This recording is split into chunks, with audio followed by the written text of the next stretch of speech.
हमारी संस्कृति, हमारे संस्कार सदा रहे हमारे साथ। भारत के महान ग्रंथों और काव्यों का संपूर्ण संकलन। सब्सक्राइब करें तिलक। कई तरीके की एलईडी लाइट्स आपके घर और ऑफिस के लिए। GR LED lights, make India bright.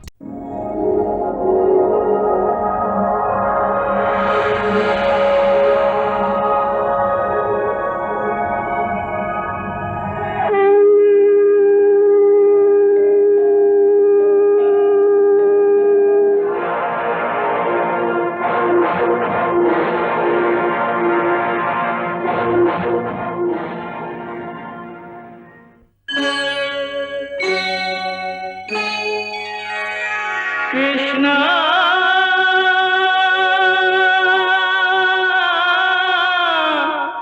Krishna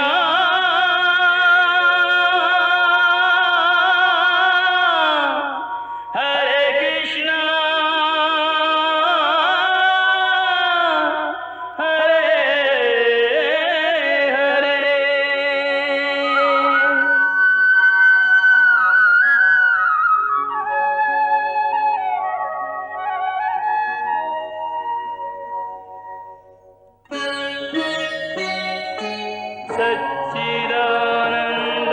सच्चिदानन्दरूपाय विश्वोत्पत्त्यादिहेतवे तापत्रयविनाशाय श्रीकृष्णाय वयं नमः।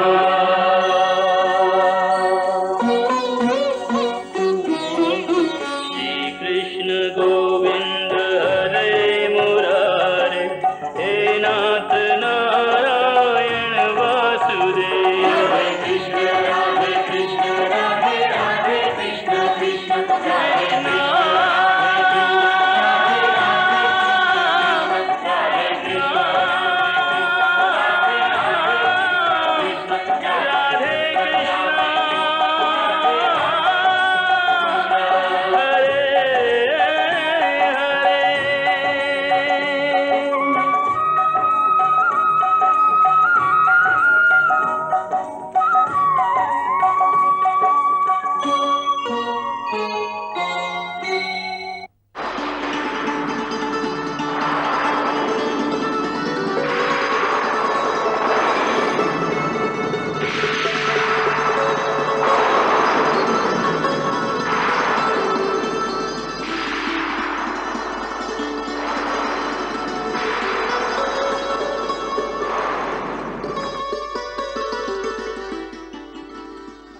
पुत्र, मैं तुम्हारे मन को घुन की तरह लगे हुए संदेह और शंकाओं के विकारों को श्री कृष्ण के आदेशानुसार दूर करने का प्रयास अवश्य करूंगा। पुत्र, राजा को उसकी शान और वैभव जितनी शोभा देता है, उससे कहीं अधिक नम्रता और मानवता शोभा देती है।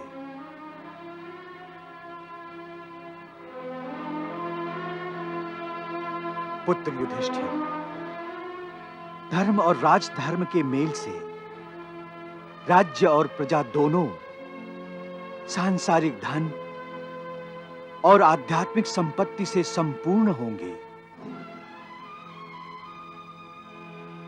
जिस राज्य में केवल धन ही धन हो और धर्म न हो, वो राज्य भोग विलास और पाप का गढ़ बनकर रह जाएगा।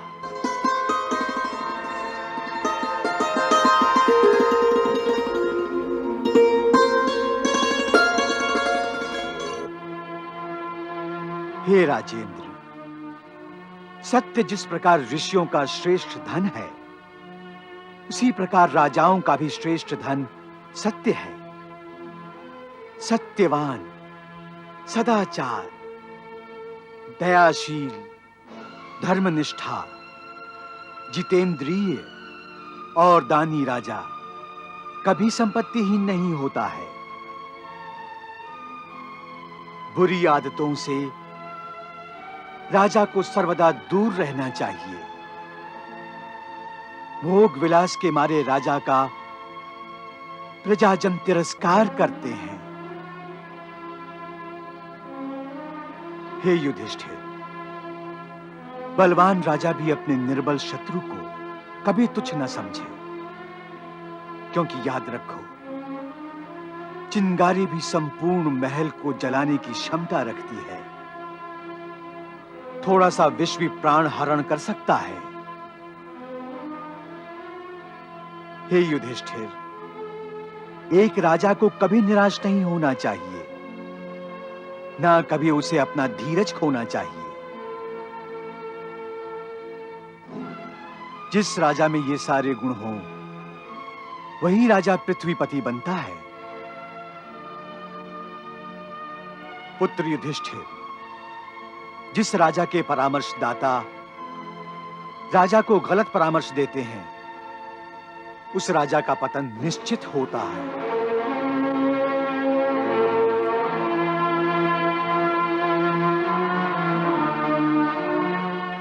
राजा ही प्रजा का नाथ है।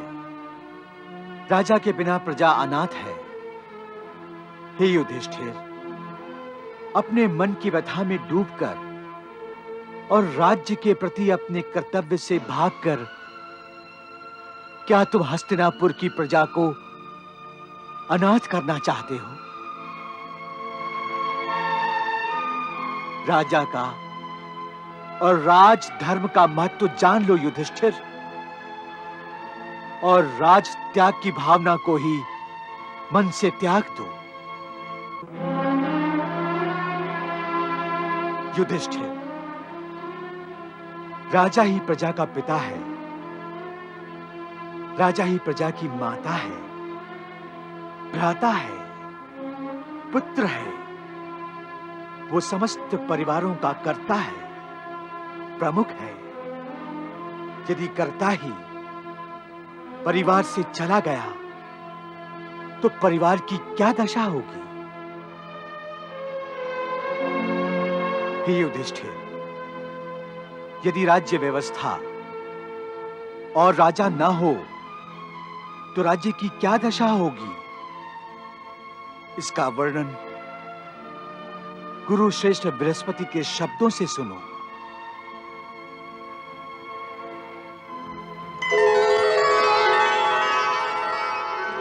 राजा नहीं होगा तो प्रजा का नाश होगा।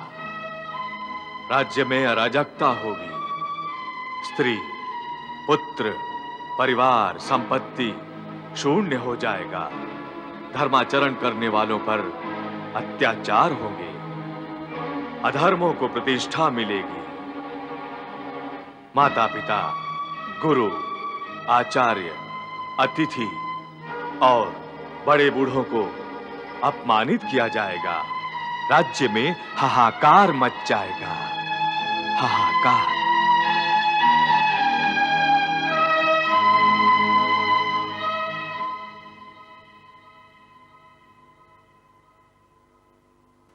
पितामह, आपकी ये बात तो समझ में आ गई। अब आप मुझे ये बताइए कि एक राजा को शत्रुओं से अपने राज्य की सुरक्षा कैसे करनी चाहिए? युधिष्ठिर, ये समझ लो कि कोई मित्र बनता है तो उसका भी कारण होता है। कोई शत्रु बनता है तो उसका भी कारण होता है। पहले शत्रुता के कारण को दूर करने का प्रयास करना चाहिए, और फिर भी यदि युद्ध अनिवार्य हो जाए तो युद्ध से पहले अपने राज्य की सुरक्षा मजबूत करनी चाहिए। कुशल युद्ध नीतिज्ञ राजा शत्रु के राज्य में अस्थिरता का निर्माण करता है। उसके मंत्रियों को भरपूर पैसों का लालच देकर वश में करने का प्रयास करता है।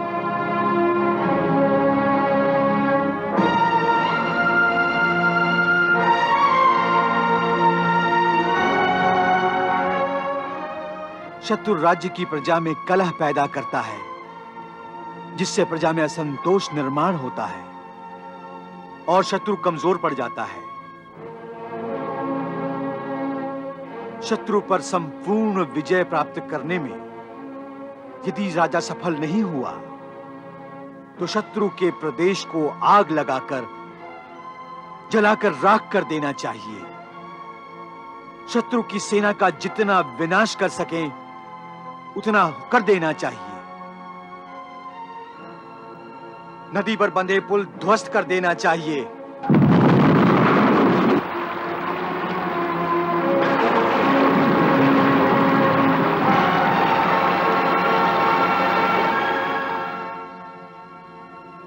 हे कुरुनंदन, शत्रु को इस प्रकार ध्वस्त कर देने के बाद अथवा शत्रु का वध कर देने के बाद ही राजा ऋण मुक्त हो जाता है। शास्त्रों में भी यही लिखा है। वत्स युधिष्ठिर, राजनीति में ना तो दोस्ती स्थायी होती है न दुश्मनी। ये याद रखो, राजा राज्य का स्वामी नहीं, सेवक होता है। राज्य के हित में राजा को राज्य के ज्ञानी और पराक्रमी जनों को मंत्री परिषद में सम्मिलित करना चाहिए। राजा ने यदि अपने रिश्तेदारों को इन महत्वपूर्ण स्थानों पर रखा तो भ्रष्टाचार और अनाचार का नंगा नाच शुरू होता है। हे युधिष्ठिर, धर्माचरण करते हुए अर्थ की प्राप्ति राजा को करनी चाहिए। मैंने राजधर्म सुन लिया है, परंतु आप मुझे यह बताइए, यदि कोई राजा अनेक शत्रुओं से परेशान हुआ हो तो फिर उसे क्या करना चाहिए? किसके साथ युद्ध करना चाहिए और किसके साथ दोस्ती करनी चाहिए? हे धर्मराज, राजनीति में कोई किसी का शत्रु नहीं होता, न कोई किसी का मित्र होता है। राजनीति में कभी कभी शत्रु भी मित्र बन जाते हैं और मित्र शत्रु। समय के अनुसार एक राजा को अपनी नीति तय करनी पड़ती है। समय की मांग हो तो उसे अपने जानी दुश्मन से भी दोस्ती करनी पड़ती है। जानी दुश्मन से? हाँ पुत्र, इसके लिए मैं तुम्हें एक रूपक कथा सुनाता हूं। एक जंगल में एक वट वृक्ष था। उस पर अनेक पक्षियों का डेरा था। वृक्ष के मूलों के पास पलित नाम का एक ज्ञानी चूहा बिल में रहता था।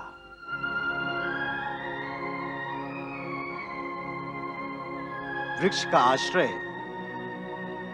लोमक नाम की एक बिल्ली ने लिया था, जो वट वृक्ष की जटाओं से चढ़कर वृक्ष पर जाती थी और पक्षियों को खा लेती थी।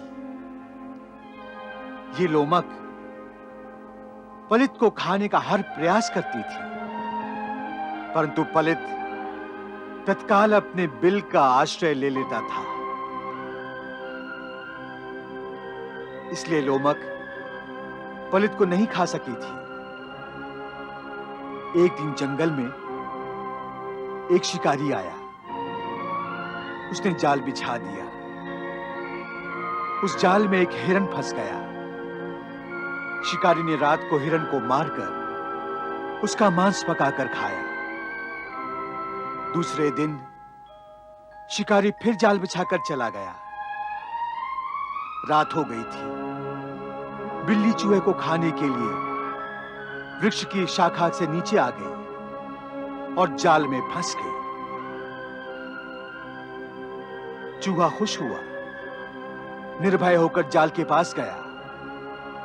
हिरन के मांस का एक टुकड़ा जो वहां पड़ा था उठाकर पेड़ पर चढ़ गया और वो टुकड़ा खाने लगा। इस अवसर पर चूहे को खाने के इरादे से वहां एक नेवला आ गया।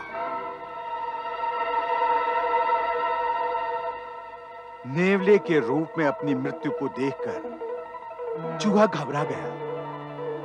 तुरंत पेड़ पर ऊंचाई पर जाने की इच्छा से ऊपर देखने लगा। तो उसे पेड़ पर बैठा उल्लू दिखाई दिया। चूहा फिर घबरा गया। इधर भी मृत्यु, उधर भी मृत्यु। ऊपर गया तो उल्लू उसे खा जाएगा। बिल के पास गया तो नेवला उसे मार डालेगा। और यदि जाल तोड़कर बिल्ली बाहर आई तो वो भी उसे जीवित नहीं छोड़ेगी। 3 अलग-अलग दिशाओं में 3 शत्रु थे।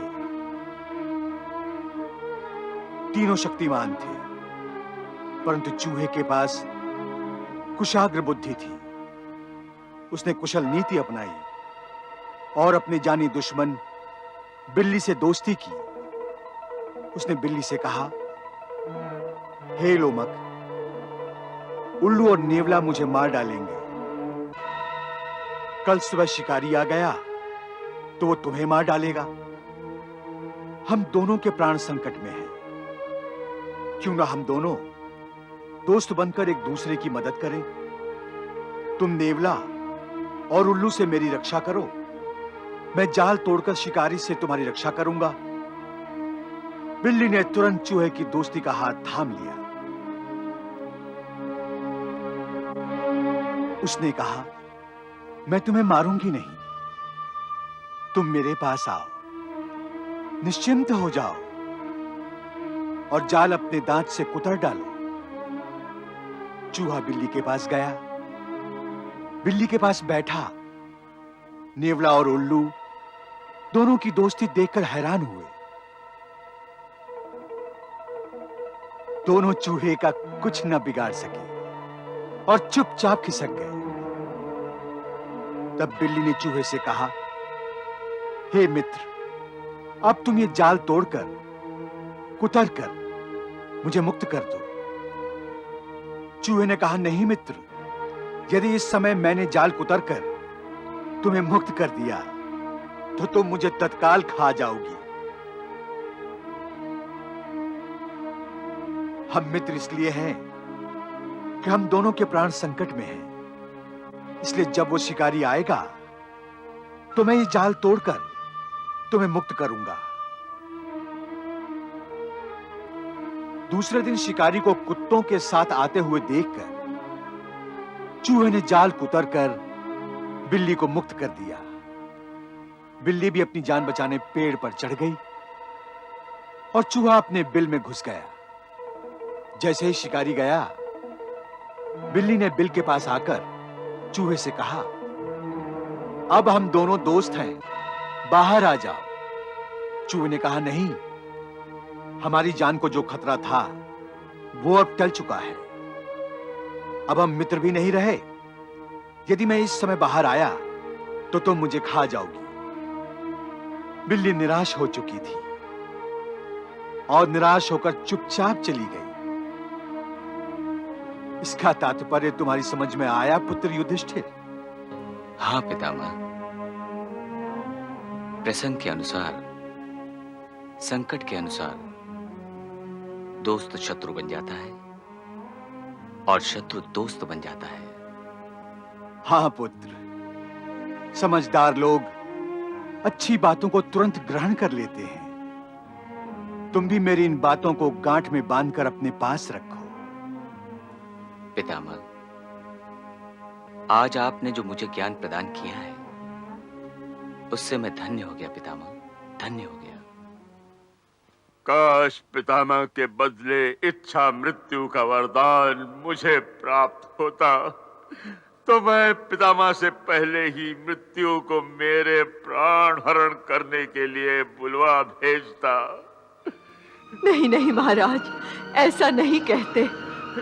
क्या करूं गांधारी, क्या करूं? पितामह के बारे में सोच सोचकर मेरे मन की दशा वैसी ही हो रही है जैसे किसी घातक रोग से पीड़ित रोगी के संबंधी न चाहते हुए भी उसकी मृत्यु की प्रतीक्षा करने पर विवश होते हैं। महाराज, अब इस प्रतीक्षा का अंत होने वाला है। परंतु इस प्रतीक्षा में पिताश्री ने अपने आप पर तो अत्याचार किया ही है, हमारी आत्माओं को भी बड़ा दुख पहुंचाया है। वो क्या करते, उन्हें ऐसा कठिन निर्णय लेने पर विवश होना पड़ा था। यदि अर्जुन के तीरों से छलनी होने पर वो अपने प्राण त्यागते तो उनकी आत्मा को मुक्ति नहीं मिलती महारानी, नहीं मिलती।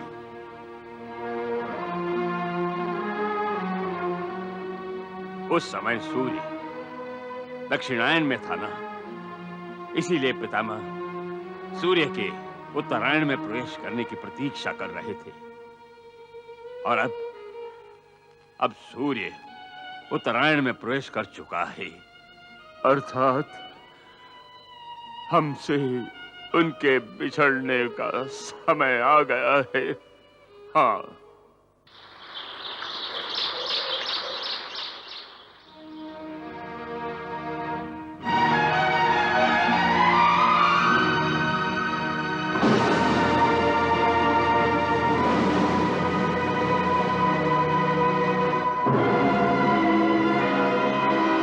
मैं गंगापुत्र देवव्रत आप सबको साक्षी मानकर ये घोषणा करता हूँ कि मैं हस्तिनापुर के सिंहासन पर से अपना पैतृक अधिकार छोड़ता हूँ और साथ ही आजीवन विवाह न करने की प्रतिज्ञा करता हूँ, ताकि न ही मेरी कोई संतान हो और न ही वो सिंहासन पर अपना अधिकार जता सके।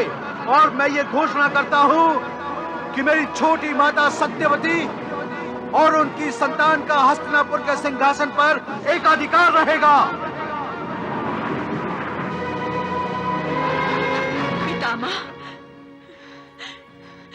आप हाथ पर हाथ धरे सब देख रहे हैं, कुछ बोल नहीं सकते, इस अनर्थ को रोक नहीं सकते। क्या यही संस्कार सींचे हैं आपने अपनी पीढ़ियों में कि वो अपने ज्येष्ठों के सामने एक स्त्री जाति की आत्मा को ही नंगा कर दे? पितामह बोलिए, बोलिए। कीजिए ये पक्षपात, कर दीजिए हम सबका वध। नहीं नहीं नहीं नहीं दुर्योधन, मैं गंगापुत्र भीष्म प्रतिज्ञा करता हूँ, मैं गंगापुत्र भीष्म प्रतिज्ञा करता हूँ, मैं गंगापुत्र भीष्म प्रतिज्ञा करता हूँ कि मैं पांडवों का वध करूंगा और इस पृथ्वी लोक को निष्पांडव कर दूंगा, अन्यथा स्वयं अपने प्राण दे दूंगा।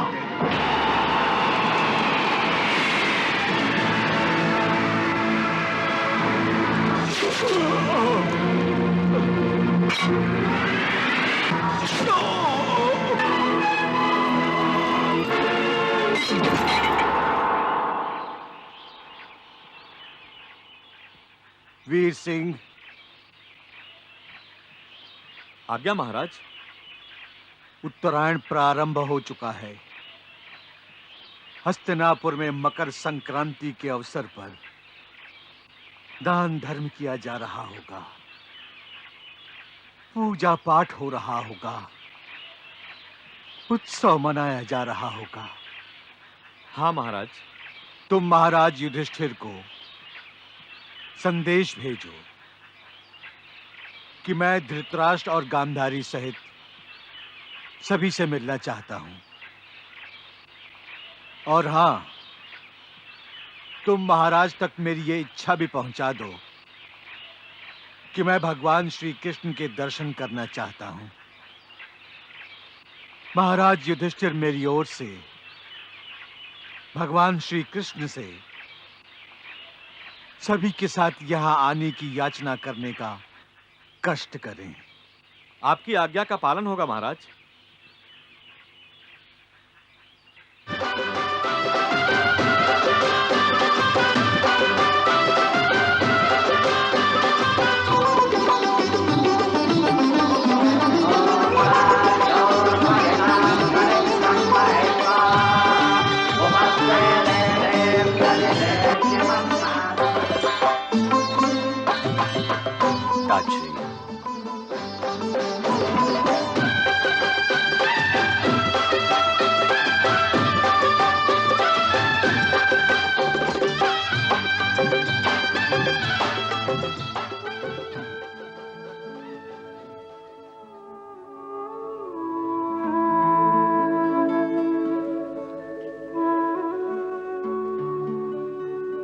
हे महादेश्वरी गंगे, मुझे दर्शन दीजिए।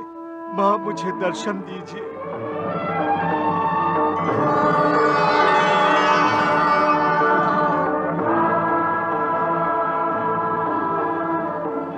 प्रणाम माता। पुत्र, तुम कुछ व्याकुल दिखाई दे रहे हो। कहीं पीड़ा तो नहीं हो रही है? नहीं माँ, भगवान श्री कृष्ण के आशीर्वाद से मेरे शरीर की सारी पीड़ाएं दूर हो गई हैं। फिर तुम व्याकुल क्यों हो पुत्र? माता, मैं तो केवल आपके दर्शनों के लिए व्याकुल था। मैं चाहता था कि अपने प्राण त्यागने से पहले अपनी माता के दर्शन करता चलूं और देवी गंगा के पावन जल से अपने इस नश्वर शरीर को भी पवित्र कर लूं। मेरे जल का प्राशन तुम अवश्य करो पुत्र। तुम्हें तृप्त देखकर मेरी आत्मा भी तृप्त हो जाएगी।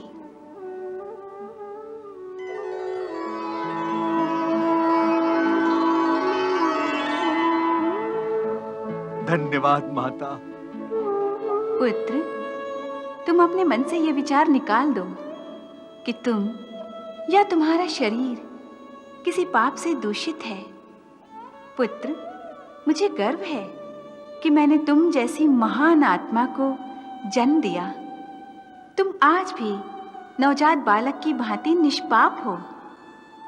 फिर भी इस अंतिम समय में मन ये चाहता है कि यदि कोई पाप मेरे हाथों गढ़ा हो तो मैं उसके भुगतान से भी मुक्त हो जाऊं और मेरी आत्मा को मुक्ति मिल जाए। पुत्र, तुम प्रभु श्री कृष्ण के परम भक्त हो। क्या तुम नहीं जानते कि वो भक्त वत्सल हैं? जानता हूं माता। फिर चिंता किस लिए? मैया, मुक्ति की इच्छा से भी भला कोई मुक्त हो सकता है? पुत्र, यदि तुम्हारा मन नहीं मान रहा है तो मैं तुम्हें मुक्ति प्राप्त करने का एक उत्तम उपाय समझाती हूँ। अवश्य माता श्री। भगवान श्री कृष्ण तुम्हारे प्राण त्यागते समय अवश्य उपस्थित होंगे। वो जब यहाँ आए तो तुम अपने प्राण त्यागते समय केवल उन्हें निहारो। मरते समय यदि भक्त को अपने भगवान के दर्शन हो जाएं, तो आत्मा अपने परमात्मा में तुरंत लीन होने को आगे बढ़ती है और भगवान भी उसे व्याकुल होकर तुरंत आश्रय देते हैं। इस तरह आत्मा को शीघ्र मुक्ति मिल जाती है।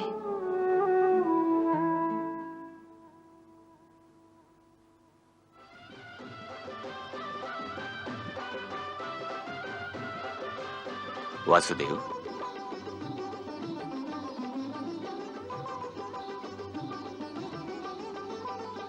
बड़े भैया, नगरी में उत्सव मनाया जा रहा है और आप यहां अकेले में? यही प्रश्न तो मैं तुमसे करने आया हूं। नगरी में मकर संक्रांति के अवसर पर उत्सव मनाया जा रहा है और तुम यहां एकांत में ध्यान लगाकर बैठे हो।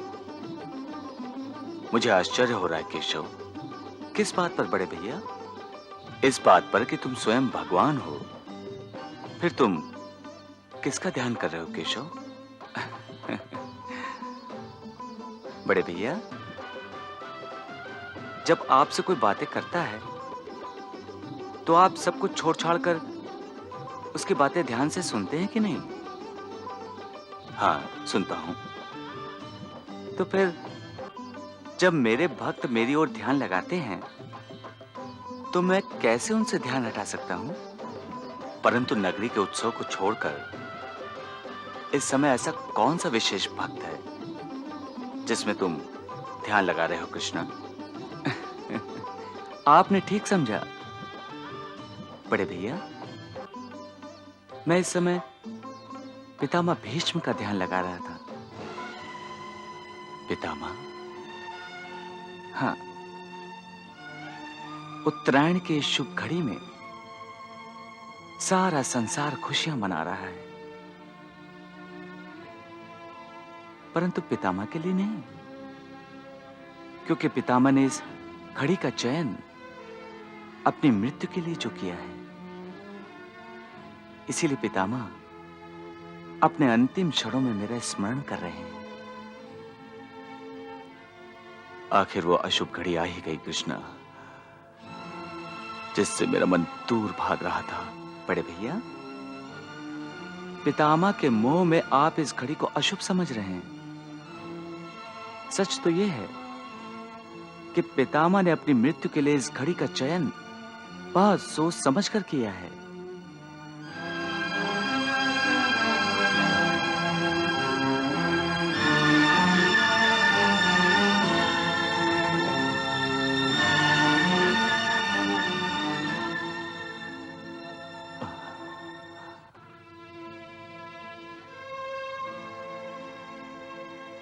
बड़े भैया, आप तो भावुक होने लगे। बड़े भैया, नहीं, यूं आंसू नहीं बहाया करते। एक दिन तो हम सबको सदा के लिए बिछड़ना ही पड़ता है, तो फिर दुख कैसा? दुख इस बात का है केशव कि अब पितामह हमसे विदा होने वाले हैं और हम सब मिलकर खुशियां मना रहे हैं, नाच गा रहे हैं। बड़े भैया, ये घड़ी दुख और सुख का संगम है। क्या हम विवाह में खुशियां नहीं मनाते? और फिर बाजे गाजे के बीच क्या हम दुल्हन को विदा करते समय आंसू नहीं बहाते? ये घड़ी भी कुछ ऐसी ही है। अब हमें पितामह को सदा के लिए विदा करना ही होगा। प्रणाम महाराज।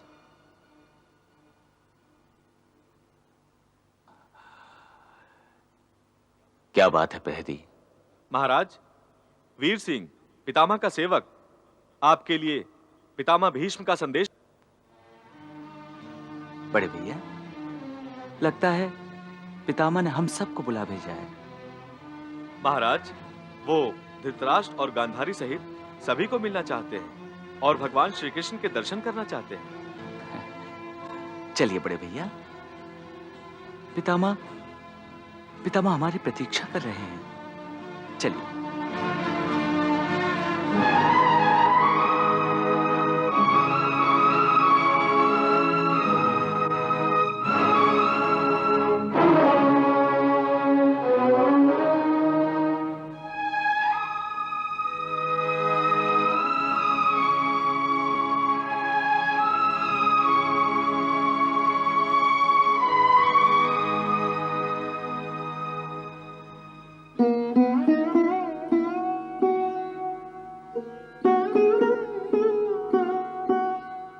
पितामह,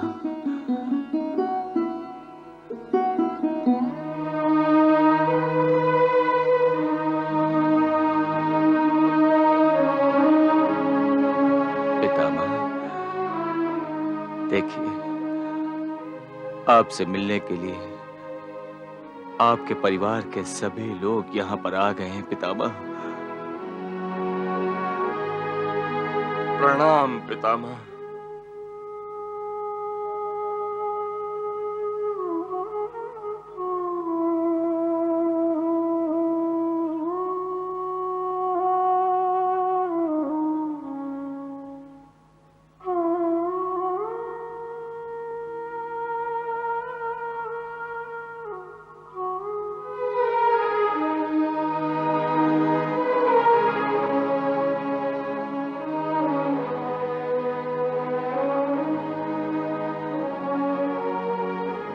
मेरे अपनों को यहाँ देखकर मेरा मन प्रसन्न हो गया है। इन्हीं का स्नेह तो मेरी अंतिम संपत्ति है, जो मैं साथ लिए जा रहा हूं। तात श्री, शोक मत करो पुत्र। आज माघ शुक्ल अष्टमी है। मेरे जाने का समय आ गया है। ताजश्री नहीं, ताजश्री नहीं। ताजश्री, नहीं पितामह, नहीं, नहीं पितामह, नहीं, नहीं ताजश्री।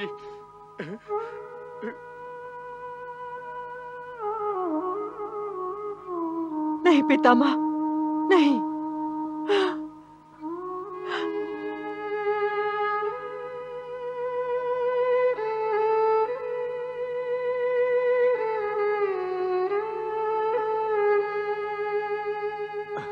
केशव, पुत्र युधिष्ठिर, समझाओ इन सबको कि ये रो रो कर मेरी वापसी के रास्ते में अपने आंसुओं के समंदर से बाधा न डालें। मेरी अंतिम यात्रा कठिन हो जाएगी।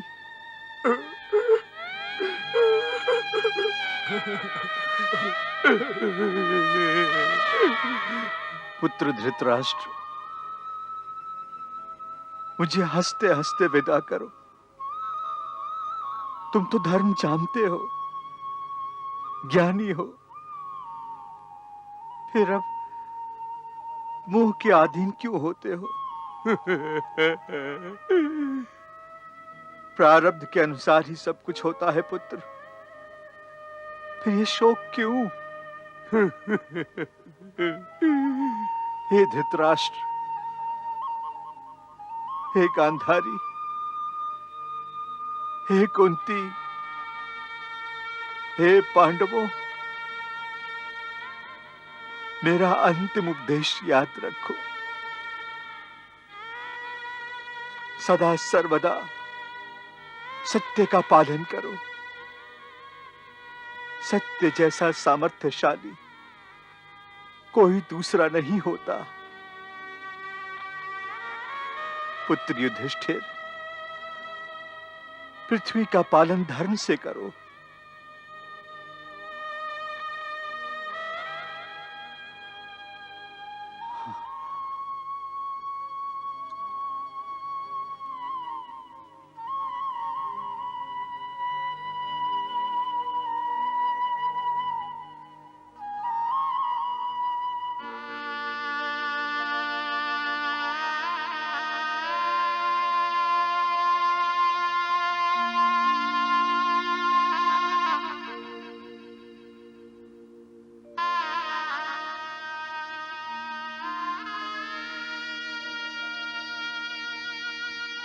हे वासुदेव, हे शंख चक्र गदाधर, मेरा प्रणाम स्वीकार कीजिए।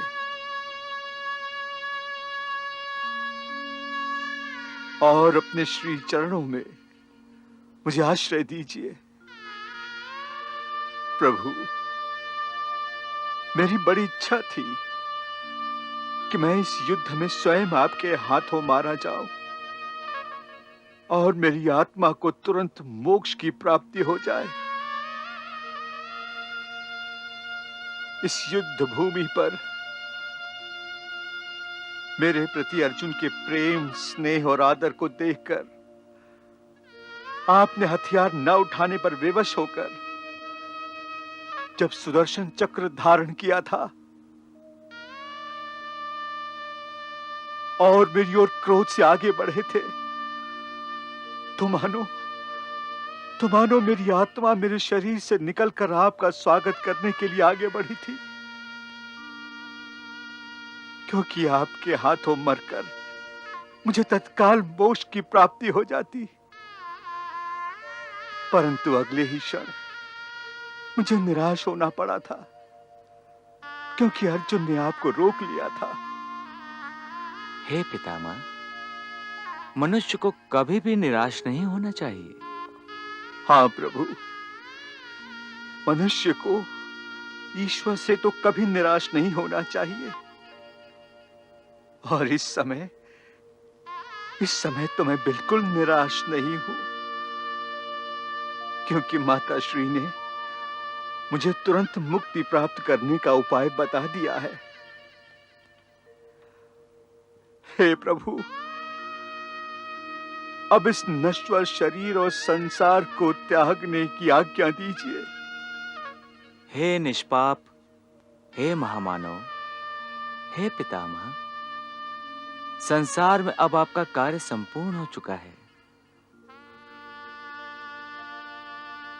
आपका महान कार्य और महान कीर्ति जब तक ये संसार रहेगा अक्षय रहेगी। हे पुण्यात्मा, आपकी पितृभक्ति और देशभक्ति समस्त पृथ्वी लोक वासियों के लिए एक आदर्श बनकर रहेगी।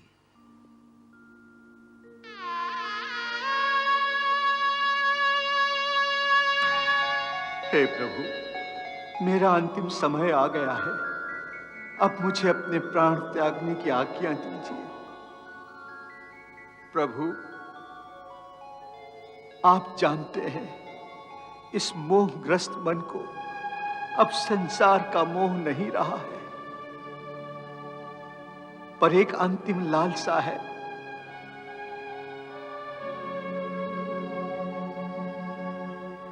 प्रभु, आपने अंतिम समय में मुझे दर्शन देने का वचन दिया था। हाँ वत्स, इसीलिए मैं तुम्हारे सामने खड़ा हूं। धन्यवाद प्रभु। अब तक आपको मानव रूप में देख देख कर ही तो जीता रहा हूं, परंतु मरते समय मैं आपको चतुर्भुज रूप में देखना चाहता हूं। उस दिव्य रूप के दर्शन से अपनी अंतरात्मा को तृप्त करना चाहता हूं।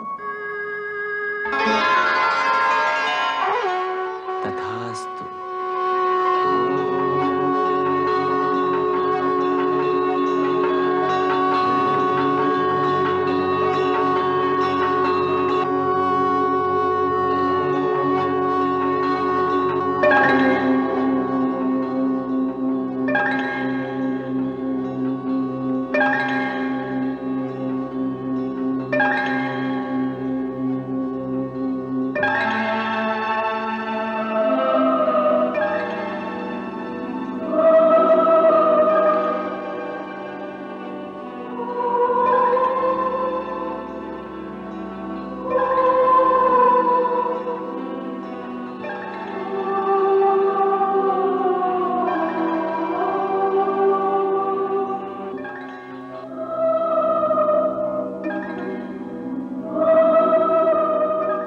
हे प्रभु,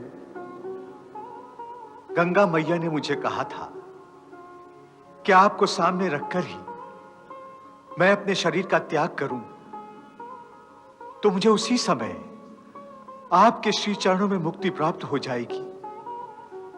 मैं आ गया। अब अपने श्री चरणों में मुझे मुक्ति दीजिए, स्थान दीजिए। देवव्रत, तुम मेरे परम भक्त हो। तुम्हारे जैसी महान आत्माओं को मुक्ति मांगनी नहीं पड़ती है। तुम्हारे जैसे भक्तों के लिए मुक्ति स्वयं हाथ जोड़े खड़ी रहती है। जिस प्रकार तुम्हें इच्छा मृत्यु का वरदान प्राप्त है, उसी प्रकार मेरे परम भक्तों को इच्छा मुक्ति का अधिकार होता है। सो यदि तुम्हारी इच्छा हो तो मैं तुम्हें परम धाम इसी क्षण प्रदान कर सकता हूं, परंतु मैं तुम्हें उससे भी ऊंचा स्थान प्रदान करना चाहता हूं। प्रभु, आपके परम धाम से उच्च स्थान और कौन सा हो सकता है? माता की गोद। देवव्रत, प्राणियों के लिए उसकी माता उसके लिए भगवान से भी ऊंची होती है। इसलिए माता की गोद का स्थान मेरे परम धाम से भी ऊंचा है। देखो, मातृलोक के द्वार में तुम्हारी माता बाहें पसारे तुम्हारी प्रतीक्षा कर रही हैं।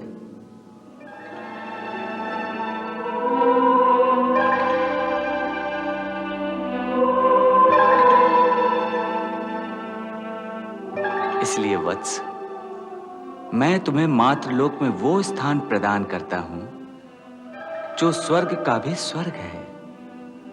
जाओ वत्स, वहां भी तुम्हें मेरे ही श्री चरणों में रहने का आनंद प्राप्त होगा, क्योंकि तुम्हारी माता गंगा भी वहीं रहती हैं। वत्स, नवजात और निष्पाप शिशु की भांति अपनी माता के गोद में समा जाओ। जाओ।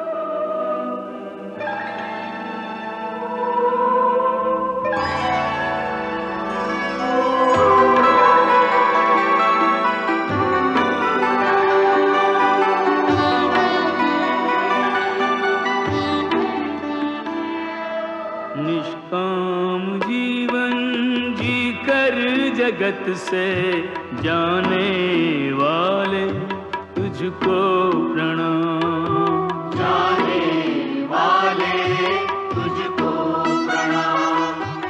कृष्णा